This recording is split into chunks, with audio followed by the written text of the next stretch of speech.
မေးစပ်ပြောပါကွယ်အပြစ်ကင်းစင်တဲ့သမီးလေးပြုံးဟာအမောများတည်စေတယ်မေဝမ်းတဲ့နေစဉ်ကလေးကရင်ခုန်နေရသူပါပဲဘလို့ရောက်လာမလဲမျောတွေးနေရင်တော်ခဲ့ရသူပဲတန်းတဲ့နေတဲ့နှလုံးသားတို့နူးညံ့သွားစေတယ်အေးချမ်းလာတဲ့သမီးလေးပြုံးဟာအတိတ်မေ့သွားစေတယ်အိမ်လို့ပြောနေတဲ့သမီးလေးအရွယ်ငယ်ငယ်အပြစ်ကင်းစင်တော့ချစ်လို့မဝအောင်ထွေးပွေထားခြင်းနဲ့တေးသချင်းတို့မဆိုတလဲချောသိမ့်ချင်ပါတယ်အဖေဆိုတတ်တဲ့သချင်းလေးကတော့အိုးအေးအေးအေးအိုးစီမံကိန်းများစွာထသမီးလေးကြည်လာရဲ့စိတ်ကူးများစွာနဲ့အိမ်မက်များစွာနဲ့ကြော်နေသူပါကွယ်ဖေးသမီးလေးရှေ့ဆောင်လဲရမယ်ဘွားခီးတဲ့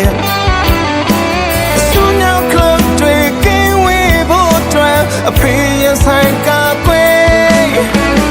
အိမ်မက်တွေလာပါအောင်ဖန်တီးပေးမယ်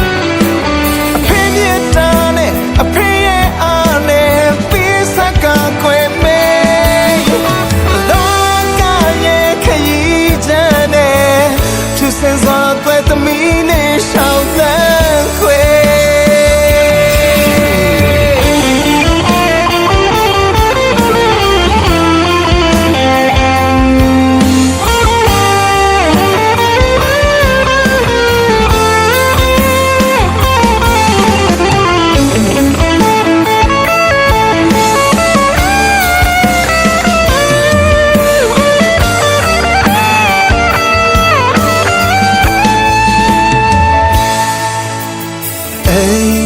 ပြောနေတဲ့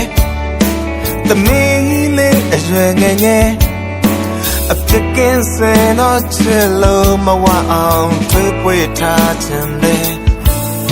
တေးသချင်းတို့မဆိုတလဲချောသိမ့်ချင်ပါတယ်ဒါပေမဲ့အဖေဆိုတတ်တဲ့သချင်းလေးကတော့အိုးအေးအေးအေးအိုးစီမံကိန်းများစွာချသမီးလေးကြည်လာရဲ့စိတ်ကူးများစွာနဲ့အိမ်မက်များစွာနဲ့ပြောနေသူပါကွယ်ဖေးသမီးလေးရှေ့ဆောင်လဲရမယ်ဘွားခီးတဲ့စွမ်းရောက်ခလုတ်တွေကင်းဝေးဖို့အတွက်အဖေရင်ဆိုင်ကကွယ်အိမ်မက်တွေလာပါအောင်ဖန်တီးပေးမယ်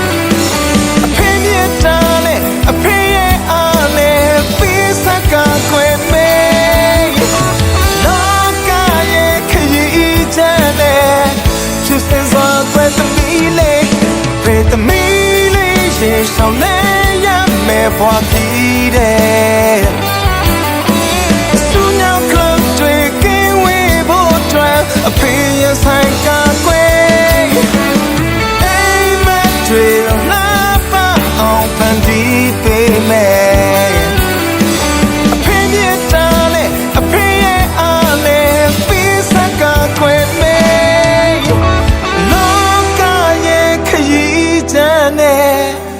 ကျော်ဆွမ်းပါစေသမီးအတွက်ဆူတောင်းအဖေသမီးလေးရဲ့